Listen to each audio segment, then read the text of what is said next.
Good morning. And then here we go.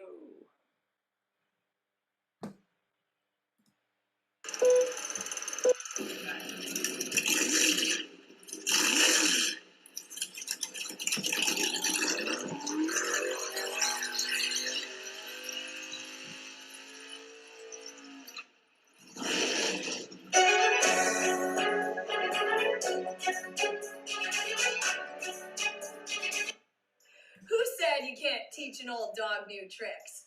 Hi, I'm Gail Rubenstein, the founder and CEO of a company called Retail Resilient, social selling for the car industry. And we help auto dealers, auto agencies, and vendors in the auto industry sell more cars, service more cars, and make more money using our social selling strategy. That includes TikTok, Instagram, Facebook, LinkedIn, and anything else you can think of. So if you're looking to invest thousands and make millions, we're definitely the social selling company for you. Like I said, who said you can't teach an old dog new tricks? If you run a service drive, you know these days first impressions matter. But when your advisors are tied up with inbound phone calls, they tend to neglect their other, more important duties.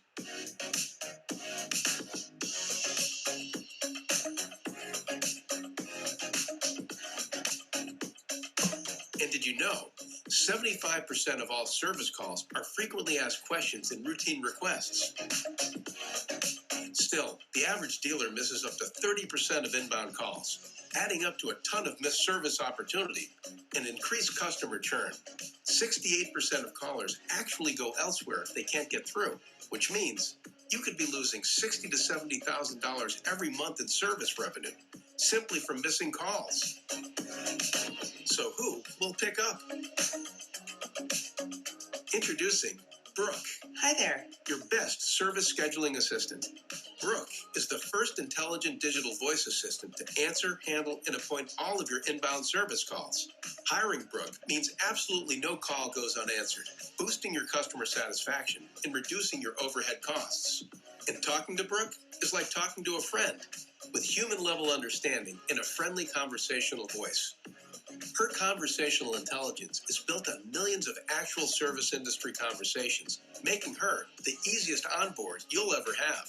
She can handle any volume of calls and follows your policies every step of the way, 24/7. That means even when the lights are off, Brooke is always on. And I can do it without missing a beat. You really do check all the boxes. Book with Brooke today. Visit Brooke.ai or call 866-942-1236. Finally, the perfect match. Recently, we were concerned about our recon time and decided to look into reconditioning workflow software. After doing our research, I can confidently say we finally found the software that was right for us. We love that it packs robust data, control precision, clear communications, and performance accountability, all into my desktop or mobile, so I'm always in touch. Before this, we manually tracked our recon process. We just assumed we were doing okay. We were wrong. After someone in my 20 group told me he used this software to improve his recon time to sale to just 3 to 5 days, I just had to look into it. Their team of recon experts all have hands-on dealership experience. We all benefit from faster time to line, inventory turns, and competitive advantages. To learn more, visit rapidrecon.com.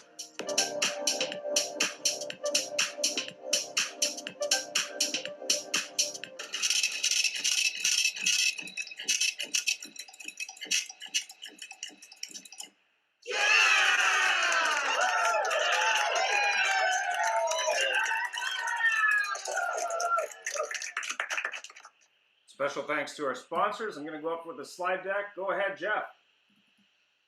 Good morning. Thanks everybody for joining us. And of course, as we, in the podcast world, it's good whenever and good day. And thank you for joining us here at the Auto Hub Show. And we appreciate everybody tuning in and learning some information. And today, of course, our show is about the Getting to the Top in Auto Masterclass for Women. And Ian has some book recommendations. There's many books, so it's really hard to choose three. What Will It Take to Make a Woman President was one of them. I Am Malala, and Maya Angelou, Letter to My Daughter. So 3 great books. There's many, but those are 3 that I thought were interesting. Go ahead, Jeff. And of course, our disclaimer is the opinions shared today by our guests aren't necessarily those of the Auto Hub show or Ian Nethercott or Jeff Polo, and they don't reflect necessarily our position on any topic. And we're going to go ahead into Masterclass for Women in Automotive. Special sorry from Gail. She caught the flu. I'm not sure what type of flu it is, so she couldn't be on today. So sorry about that, but we're definitely going to have an interesting conversation either way. So go ahead, Jeff. Yes, well, thank you. Gail, feel better. And unfortunately, we live in a world now that anytime somebody has something, it's a flu, and everybody starts thinking it's something else. And, thank whatever that we're getting to that point that hopefully things aren't such a terrible thing. Joining us today, we have Monica Aurora Beer. Hopefully I'm pronouncing your last name correctly, Monica. Yeah, you did. Who is the founder of Digital Monk Marketing, and I call her a marketing guru, from Calgary, Alberta. And she's actually a generally in the marketing business, but has automotive clients, which will certainly help those that are of interest. And it's nice to have an opinion of somebody who has experience outside of the automotive business. Monica, could you take a moment and introduce yourself? Hi, yeah, you did a great job there. Thank you. I'm Monica Rohraber. I am the founder and CEO of Digital Monk Marketing. We started our business 12 years ago, specifically in automotive. So we work with a lot of automotive clients in the marketing world and trying to find how to transition from a lot of traditional media into the digital world. 12 years ago, that's really when Facebook really started to take off with automotive and started supporting this industry in a really strong, profound way. And Digital Monk was there to support those dealers making that transition. Perfect. Well, one thing as I trolled your website, I see that you're basically an all female company. Yes. And yeah, it's very and it's a very interesting comment too that to make is one of our sponsors is Brook AI, and in their studies they found that the female voice of the bot, I don't know what to call it, Brooke has a greater level of trust from people being a female voice than a male voice, even though it's service. And they're focused on your parts, your service drive, booking appointments. And the fact that traditionally the service department in automotive has always been viewed as, careful here, a male thing, and men are supposed to know more things. There was a higher level of trust in people booking this. And by the way, dealers, you've got to check this thing out, because wow, is it impressive, because you phone up and it answers, hi, I'm Brooke, and say, great, I'd like to book an appointment. And instead of that, okay, what you're trying to tell me is you would like to book a service appointment. It is the closest thing that I've seen to human interaction, period. But it's quite impressive. We did have other guests due to arrive, but it's a funny time right now. It's beginning of spring, and spring has sprung, the grass has risen. Who knows what happens here? But Ian, first question for Monica, please. Yeah. Oh, and by the way, pardon me, Ian, I do have to acknowledge Elizabeth Hecker's joined us today as an audience member, and Elizabeth, maybe we could call in to answer the odd question, but if not, that's okay. We respect that. Absolutely. And go ahead. I'll take the odd question. Oh, we're going to give you odd questions then.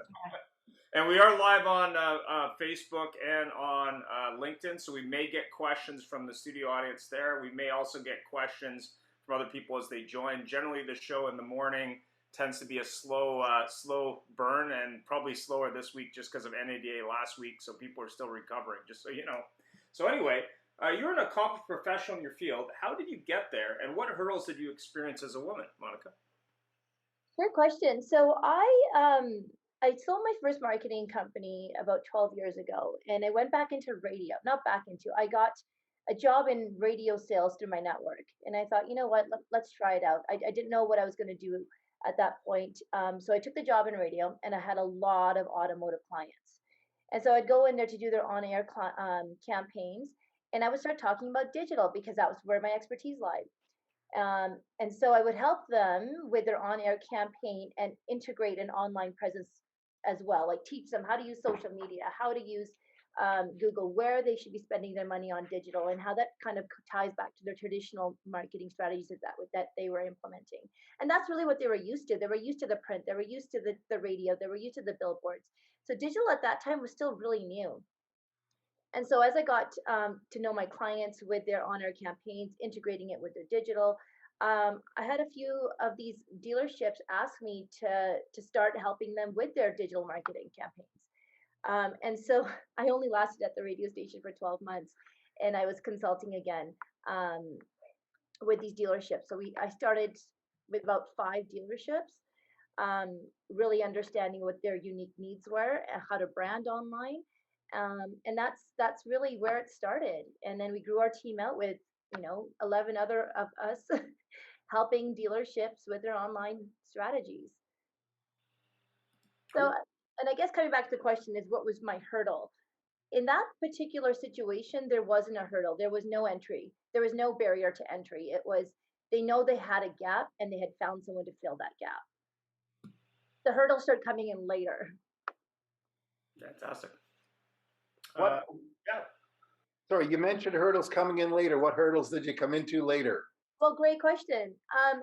As you get to know the dealerships, you get to know upper management, what they need. You start noticing that the top is really lonely for women. There's not very many people there. And then you started processing, why is this happening? Women are just as competent in understanding and can take knowledge and execute it. It's not a male or a female thing to understand how a car works or how service works or any of that. It's just studying it, understanding, and executing it. But there was an unsaid rule that you could feel. It was never said that you didn't belong there. It's quite interesting because I've been in the car business a long time, and as has Ian, and of course, like all men, we think we're pretty advanced in our acceptance of women in the business. And forget acceptance; that's a terrible term, but our acknowledgement that women are a powerhouse, truly, as far as we're concerned. But what do really men in the car business, or what do men in the car business really not understand about women in the automotive business? That we're just as capable. They see us as, nurturers. And this was a big one, actually. I'll share a story about this. I was with one dealer that me and the team started working with. I was 2 or 3 months pregnant when we first took the client on. And it wasn't until 6 months I was 6 months pregnant until people knew I was pregnant, because I knew, and every other woman in that dealership knew, is the second you were pregnant, there was no more room for you there. So of course that's going to create hurdles for us. Of course that's going to create deceit for us, because we are fighting for a seat at that table, but we're also mothers, and we're also people who are taking care of our families, and we know that there's a perception that we can't do both. Sure. And in that situation, I was able to do both. Even though I had my first, my daughter Aria, I still worked the way through. I worked through my pregnancy, and I continued to work. I didn't take a maternity leave. Wow. So that is an option for us women too, or that it's accepted that yes, this is the next step, and we can still have women in women in these positions, and we just make ulterior plans for maternity leave. But it just seems like it's such a big hurdle for men to understand that it's still very possible. It's generally taken as a, well, now what are we going to do? Sure. Well, actually, and Ian just posted a question there, but to the other ladies that have joined us in the audience, Elizabeth, as we mentioned, or Jacqueline, please feel free to pipe in and just with your answers to any of these questions, even though they're directed at Monica. We like to share all opinions everywhere. Yeah, but, we did have that conversation, I think, on technicians, female technicians, Jeff, on a show, I think it was last year, where they were talking about the fact that having a female technician in the service department changed the way all the men behaved, which I thought was really interesting. So anyway, go ahead, Jeff. But should men actually have to change? I mean, it's very funny. Um, I've worked with a lot of women in the industry, certainly not as many as there should be. But this particular lady that was on this show, Christine Mitchell from the Car Lady, she started as a tech, and she basically the feeling is she didn't want people. The only change that she wanted was the old boys network of how they of opinions versus just how they behaved. And Monica, I'll ask you this too: is what is it that you think women expect in the business? Do they want boys to change how boys will be boys, or do they want attitude to change? What difference should there be? I think both. The excuse "boys will be boys" is not an excuse anymore. Yeah, That's such old thinking. We're in 2022. Boys will be boys. Come on, let's grow up. yeah. And that comes back to the comments in the boardroom. Coming back to women about their anatomy, about raising children, about not going to take the next step, about not creating opportunities for them to advance. So boys will be boys have created this issue. Well, one thing that I did notice too, I mean, boys will be boys, a terrible term. I got to admit, boys will be boys is a terrible term because even when I said that there, I kind of went, that's maybe not the description that's right. But when you said things about their anatomy and blah, blah, blah, blah, blah, that's very disturbing um, because, people should behave for themselves, how they want to be talked to. But it's very funny how you mentioned the boardroom because I myself, my whole career, that goes back a little bit, that I always welcomed women in there, and I always had trouble supervising women, and I always welcomed women. I've only had probably 2 supervisors that were women, and I got to tell you, it was always a case of you had to be on top of things to deal with them. And why don't you think women are actually getting more into this business at a faster rate because there are more? Sorry, the question. Sorry, I just realized it. Why don't you think there's more women getting into the car business faster now than they are? And they've increased a little bit, but it's still only single-digit percentages. Yeah, actually, there was a study done by Auto News and Deloitte, and they did a study in 2015, and then the same participants were asked the same questions in 2019. And the results were that women actually believe that there is less um, room for women to advance in business or in dealerships in automotive than there were in 2015. So it's in women's perception right now, it's actually getting worse. And I think a lot of it is even as a shopper, you go into the dealership, how many women do you see? So if let's say I'm not even an automotive, I'm just shopping for a new vehicle. I'm going into this dealership, I'm seeing maybe 10% of the staff, 20% of the staff is women. What is my perception already? This is a man's world. Yeah. From the get-go, right? So the perception is already there that this is where men work. Is it going to become a part of a dream for me to work there? It just seems like there's too many barriers already. Just the perception there is that this is where men work, that this is not a place for women. That's number one. Yeah, even when you look at the Tesla retail locations and even the new Lucid location here in town, I would say that having visited both somewhat regularly, the vast majority of staff, at least on the sales side, are male. And they're supposedly changing the model. So what does that tell you? I mean, I guess that tells you if you are walking in as a possible customer, a possible employee, you're going to be going, well, like even if I go to Best Buy, I see women working there. Right? So yeah, I guess that's part of it. I mean, we did have, I think, one of our first shows on women in automotive, and not only were the women guests very organized, they were very much working as a team. Not saying that doesn't happen with a panel of male guests, but it's less likely. So, I mean, it's very interesting that I think dealers and maybe even OEMs, they're undervaluing women as a resource, specifically as employees, and they all want more women working for them. So I used that example from the video earlier about the Boston Symphony Orchestra trying to attract women, and the bias of the hiring committee was the reason they weren't attracting them, not the skill level. So I think part of it is, to Jeff's point, it might be harder for that male manager, male GM, or male owner, or even female owner in some cases, but that's a smaller percentage, to manage that female staff member because they demand more. They're just operating at a higher level. I mean, I always used to use the example when I trained BDCs, which lion's share of them are women, was basically that the mean average intelligence of women is generally higher than men. And that was a shocker to most of the women I trained, but more importantly, what was a shocker to the dealers, even though I was setting up BDC departments and fixing them, there was very few men doing that job because they just couldn't handle it. It wasn't that they weren't able to, it was just when you compared them, it was very much the women were much stronger at that than the men were. I mean, even when we trained groups of them in North Carolina, almost never did you see a male person being trained for that role because they just couldn't do it. So it's kind of interesting.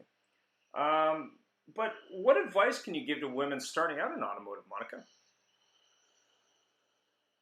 That's a really good question.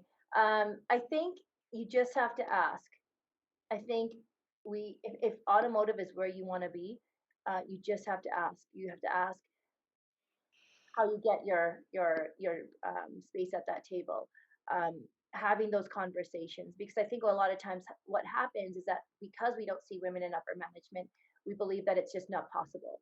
But if you can go, let's say you start at the ground level and you start as admin or reception or wherever, where you generally see women in accounting, business office, other areas. Yeah. Yeah.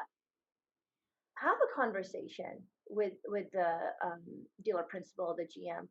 What does it take for me to get there? What is the position that you want, and how am I going to get there? And having that conversation with that decision maker, saying, how am I going to get there? What's my career path? What do I need to do? What courses do I need to take? What other projects do I need to take on to prove that I'm worthy of that position? Because when you position it that way, you're earning it. What in the case, I mean, we have had a number of guests on over the last couple of years that happen to be female-owned dealerships, including Super Sue. Do you feel that if you were given the choice of a male-owned dealership or a female-owned dealership, you'd prefer to work for a dealer that happened to be a woman? What's your opinion there? Yeah, absolutely. I haven't gotten a chance yet to work for a woman, DP or GM, but I think that would be amazing just to see how different the dealership runs. I mean, men and women are different, and we run things differently, and we see things differently. It would be really cool to see what a dealership like that would look like. I think it would be inspirational. Yeah, I mean, I was at the AWA Award in Vegas last week, and the Lighthouse Award, which is the group or individual, in this case it was a group, that's influenced the automotive industry as a whole the most for the year, happened to be a group of 4 women who happened to be women of color who started a group called, I think it's called WOCAN. It was interesting because not only were they 4 women in the auto industry, but 4 black women in the industry, which is great. But in addition to that, they were shocked with the amount of other women in the auto industry who happened to be of color. And that was really interesting to me because I think in a lot of cases, and I'm not a woman, so I can't really speak to that, but realistically, it's a question of, maybe the perception of the man or woman in the business doesn't align with the reality. There may be more women out there than you realize. And I thought that was really interesting. Yeah, absolutely.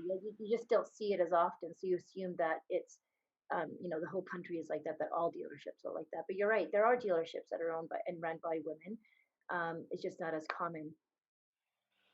Yeah, I mean, you look at the Zankin Group in Ontario. You look at, we've had a number of other, that's one that's just top of mind, but there's a number of other ones. There's obviously, I think it's Myers. She's very influential in the industry, and there's a number of others, but it's not like it's 80%. So I think there's a lot of room to grow there, and I think from an OEM point of view, the OEM should be looking for that as well.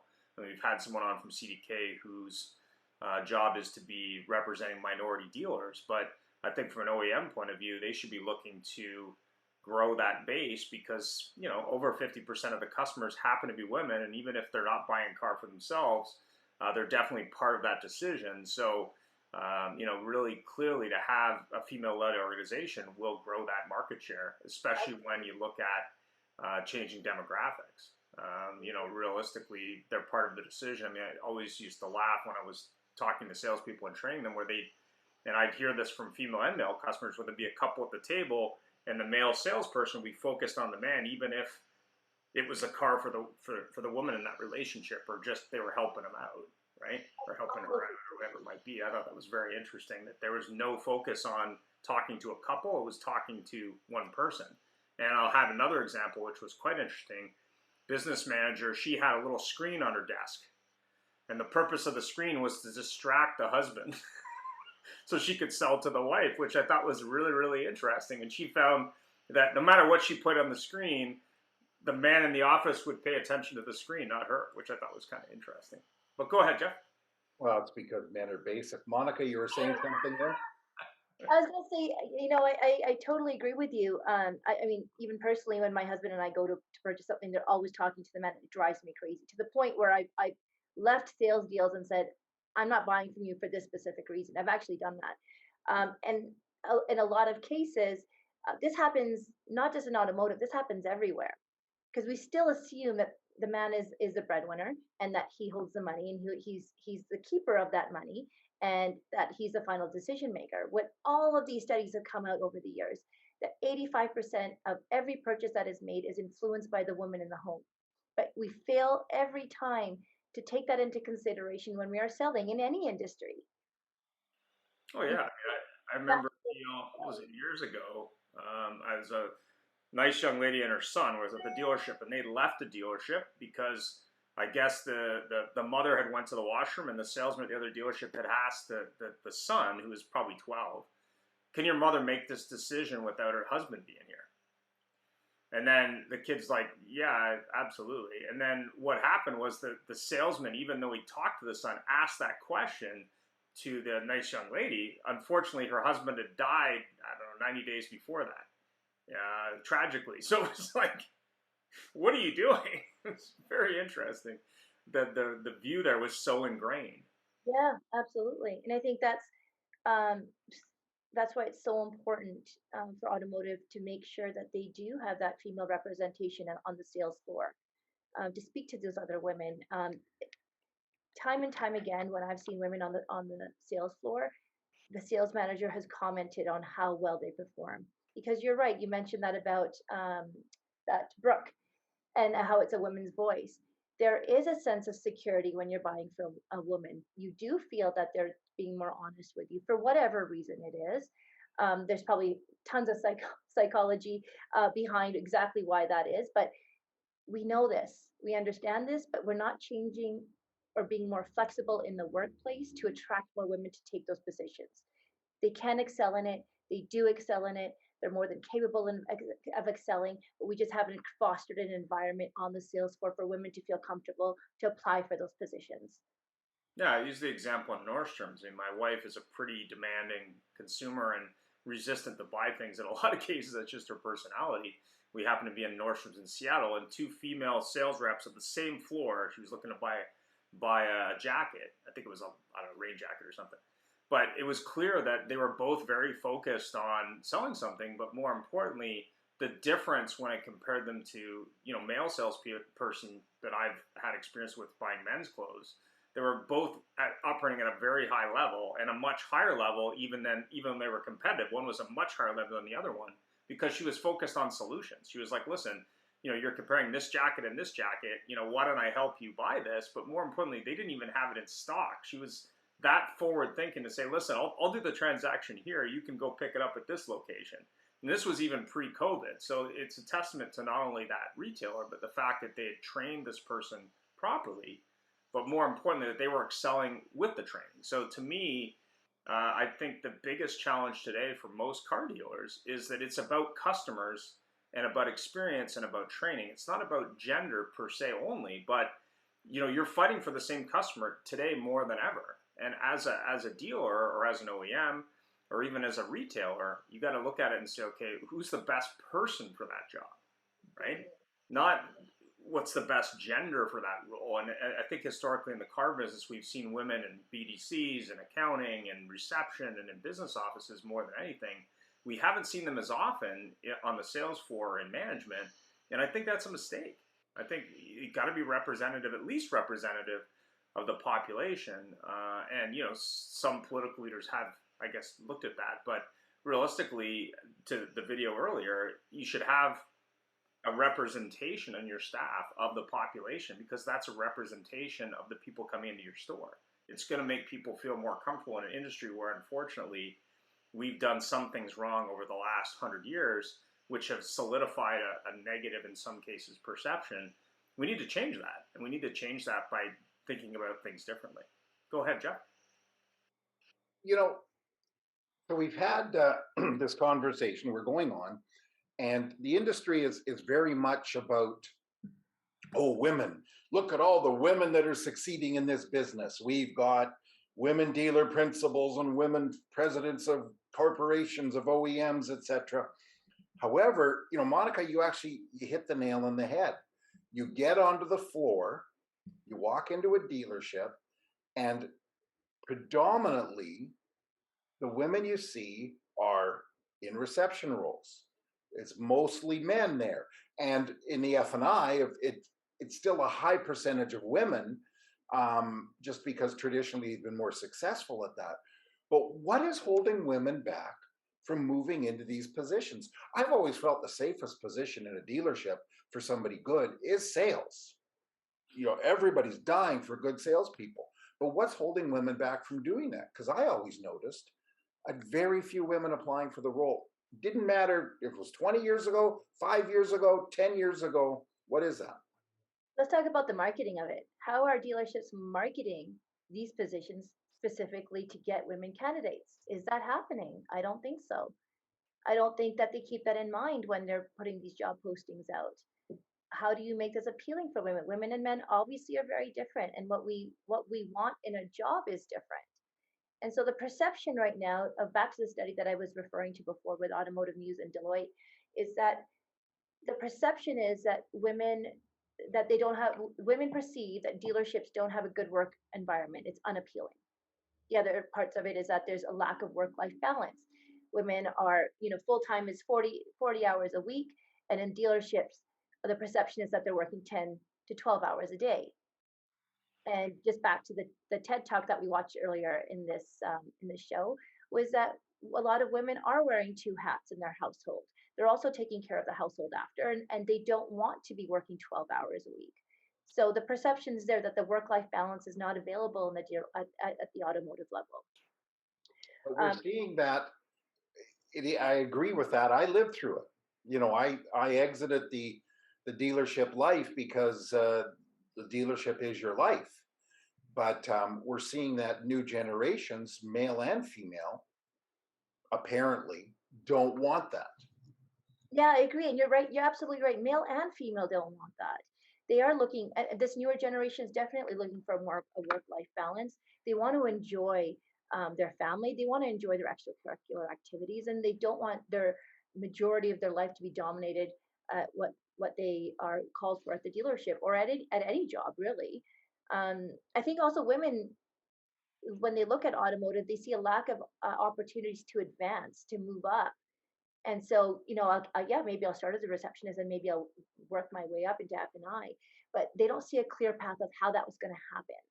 So why invest my time here when I can invest my time somewhere else where I can see a clear path to advance? Yeah, I mean, we've talked a lot about the Great Resignation, but more importantly, the fact that whether it be a millennial or Gen Z, they're saying, hey, I don't want to work 14-hour days, 7 days a week. I don't want to do that. No. I mean, there's so many other places where I can have a path, but more importantly, they're not expecting me to do that. And I think, it's a little challenging for those managers of, say, my generation or Jeff's generation, where basically they're saying, okay, I cut my teeth working 5 days a week, 6 days a week. I think Jeff's in the same generation. Anyway, where basically lower generation, much younger. So essentially, they're not used to that. I mean, you have younger daughters, Jeff. I mean, I know one of your daughters worked in auto in the BDC environment. I mean, what was her opinion of it? Well, her opinion is, it was very funny because she ended up going into recruiting.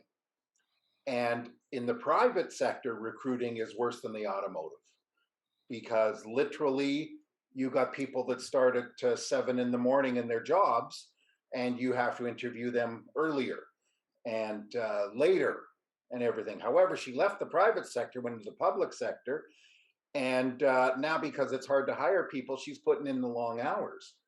But I actually have to ask you this, Monica. Here's something I see. even women managers of I don't know what it is, in their 30s, still I see posts celebrating their team working late to make it happen. And is this a mindset of the automotive, not just the male members of the automotive? I think it's both. Yeah, I think it is that mindset. You see your counterparts doing that, putting in, grinding it out, right? And so you feel like if you're going to grind it out too, that you're going to get those advancements and that you're more deserving of those management positions. So you're keeping up with your counterparts. But are either right? Sorry? Are either right? Like male or female grinding it out? Like, I mean, that gets, I guess, into a different topic of work-life balance. But I think Well, that's why. I think Ian hit the nail there too, as far as the Great Resignation, because I am thinking that this industry is going to see a big change, because as soon as the big thing right now is the inventory shortage, the chip shortage, the supply chain shortage. As soon as that starts coming back, and it will, we know it will. What's going to happen when somebody's not applying for jobs because they aren't prepared to give up their lives? Exactly. And it's a question of live to work or work to live. I Maybe, agree. maybe Elizabeth or Jacqueline had a comment here. Feel free to chime in if you'd like. You're both muted, by the way.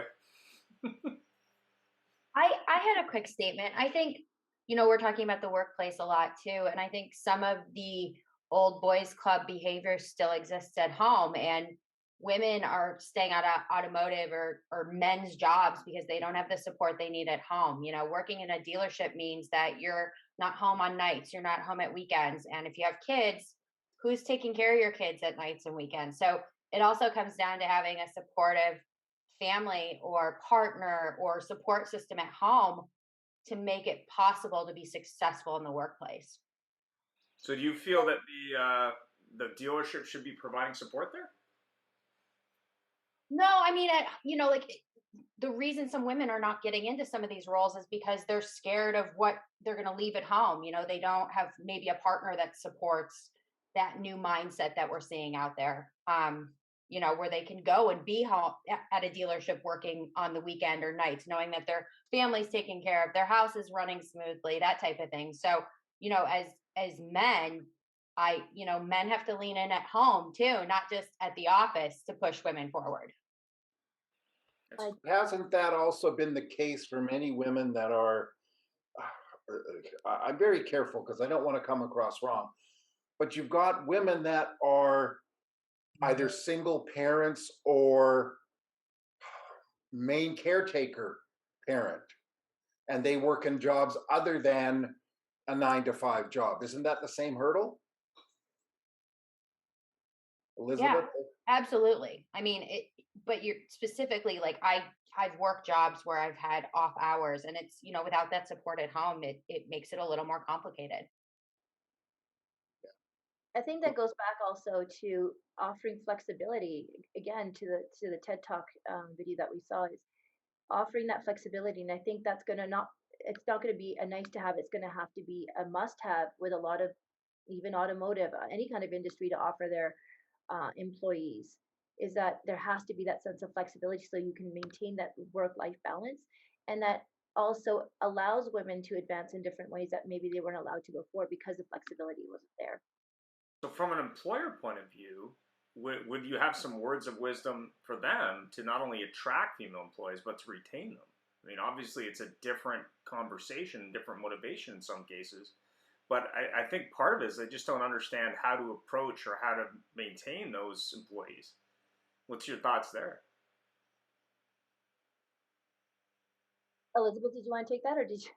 I'm thinking if you have something to say, you can start. I'm just thinking. Even though you're not on camera, Elizabeth, I can see the wheels turning. Yeah, I wasn't prepared to be camera ready today, so.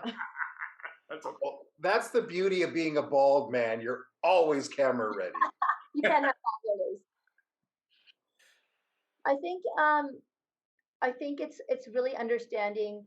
Again, let's take it back to marketing, and that's what I know is, if we were to go back to the target audience, and in this case it's women in automotive, what is important to them, really understanding how you can support them and what is important to them and what's feasible at the dealership level to support that. I mean, a lot of things that maybe women are looking at employers are saying, well, we can't support that. But there's got to be ways that we can change the dynamics or change the functionalities of the job to be more flexible so it attracts more women. I think it's just thinking outside the box. We've been thinking inside the box too much. This is how it has to work. You come from 9 to 5, you work like this, you put in your hours. I think that's old thinking. I think there's got to be more solutions that we haven't even looked at because there wasn't a need to. And to your point, with the Great Resignation, we have to be more accommodating to women because we are now forced to choose people in the work environment that actually want to work and actually want to find a job that they're passionate about. So we have to now accommodate all of those things. We can't just think the way we were thinking before. Thinking outside the box is going to help us find new solutions that's going to attract more women in the automotive or any other industry that's more male dominated. I agree 100% when you look at statistics. And there was a gentleman, I think he's from Dragon's Den or Shark Tank, and he sent out an email to all his employees who are working remotely and asked them how many would come back to work versus stay at home if you force them. And over half said, listen, if you're forcing me to come back to an office, I'm just going to quit. So that tells you that you have to be more flexible. More importantly today, you can sell cars using multiple forms of technology that may not require you to sit at a desk all day anyway. I mean, realistically, as I've seen shows over the last 3 years, more and more dealers are asking sales staff of various types to actually use their own leverage in social and elsewhere to promote what they do, but more importantly, the dealership. That's not to say they can't use technology to also sell vehicles. So I think that dealers have to really get more in lockstep with those younger employees who want to think about things differently, and there's nothing wrong with that.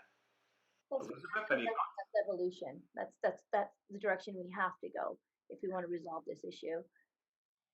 And it's one of those things that we have to resolve because it's the workforce right now does look a lot smaller than it did 2 years ago. So we have to start creating new ways to attract. Yeah, we're not creating any more baby boomers or Gen X's.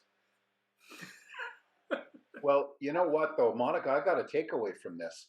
I think that that the hiring teams, and I don't want to say HR because heck, the HR department in automotive is is not the most popular one, and in fact, our worst attended shows, or worst viewed shows, are always the HR shows.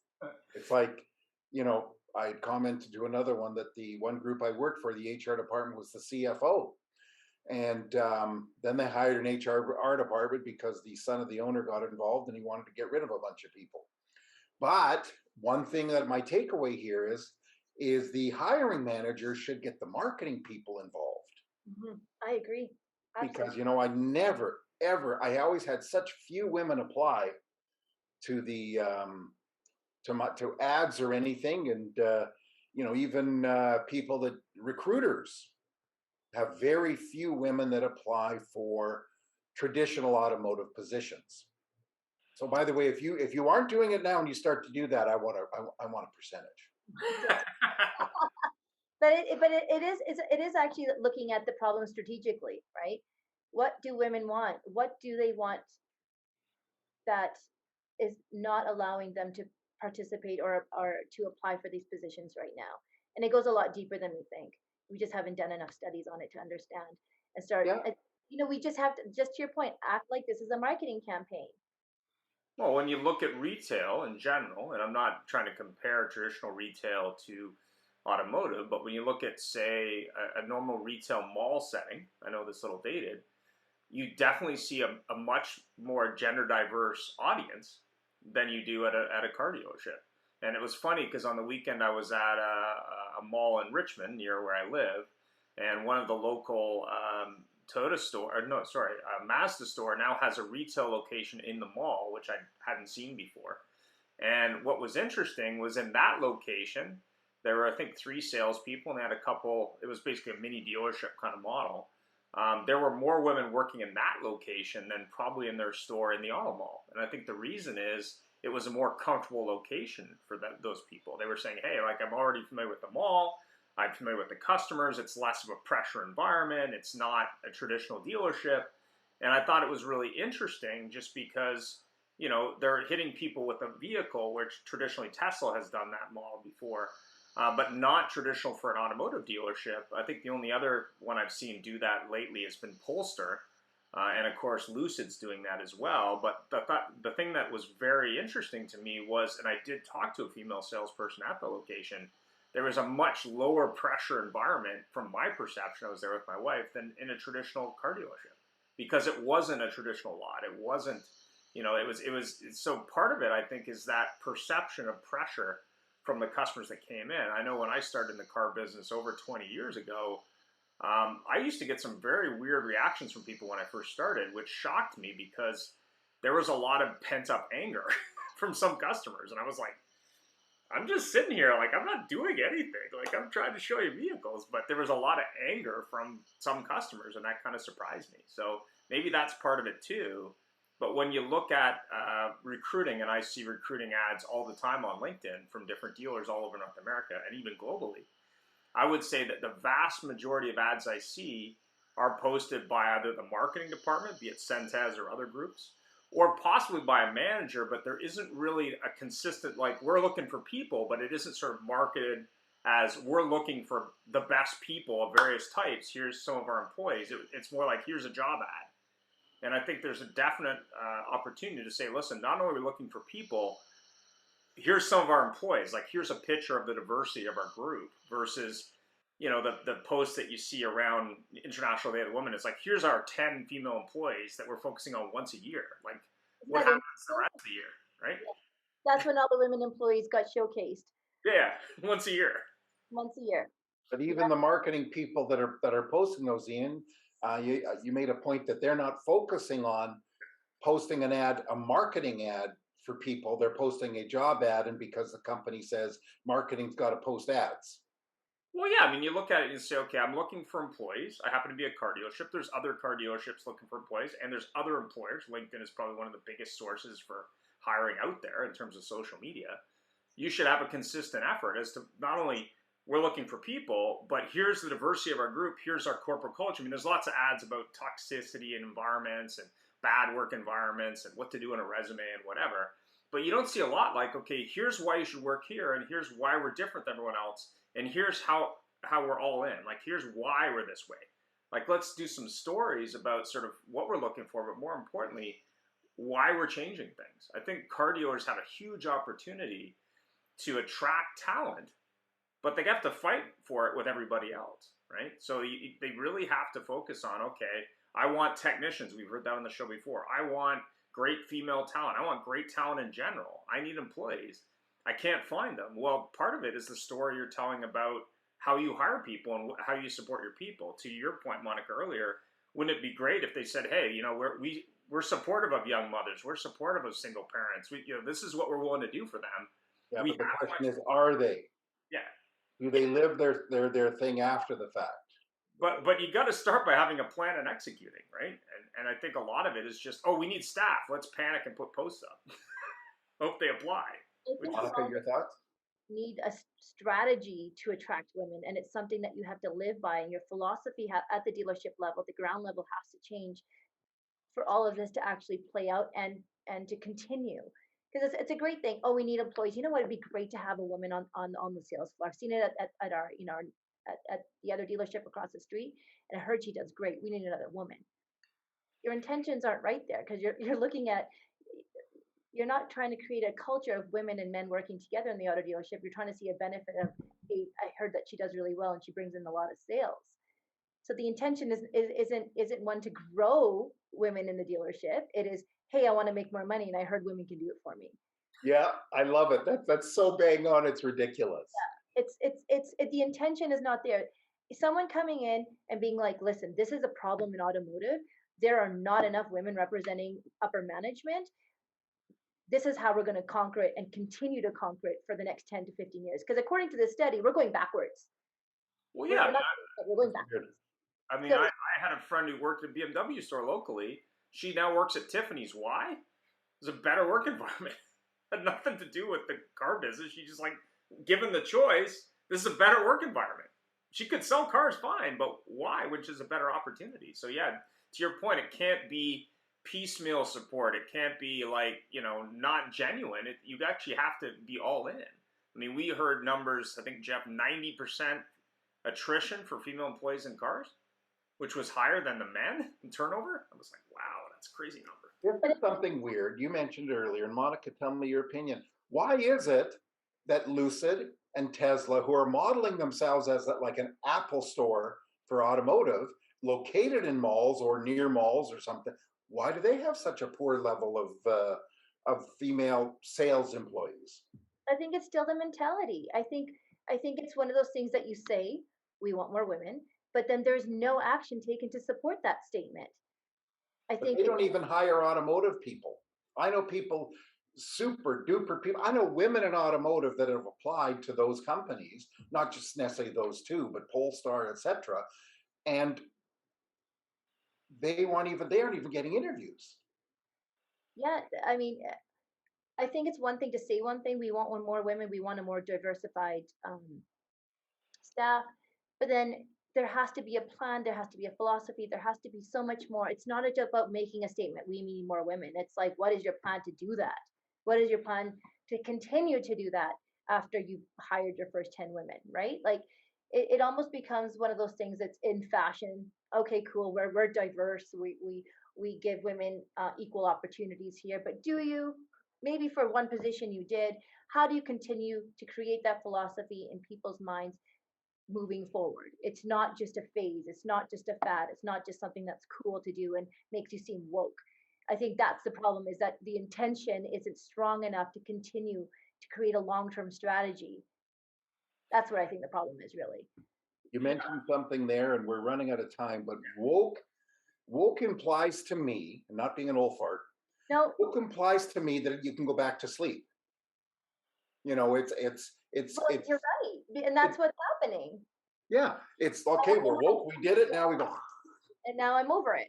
yep, we gotta move on to the next stage. Exactly, and that the next thing that people are talking about, and that's no longer, maybe that's no longer women in automotive or in industries that are male dominated. Let's see what else is happening. We got to be. It's like how fashion changes. This seems like for a lot of industries, it's just where the conversation lies. Now the conversation came back to more females in management positions. Let's we got to get on this. Let's do this now. And then that conversation isn't there anymore, and we've forgotten about it. That's the real problem.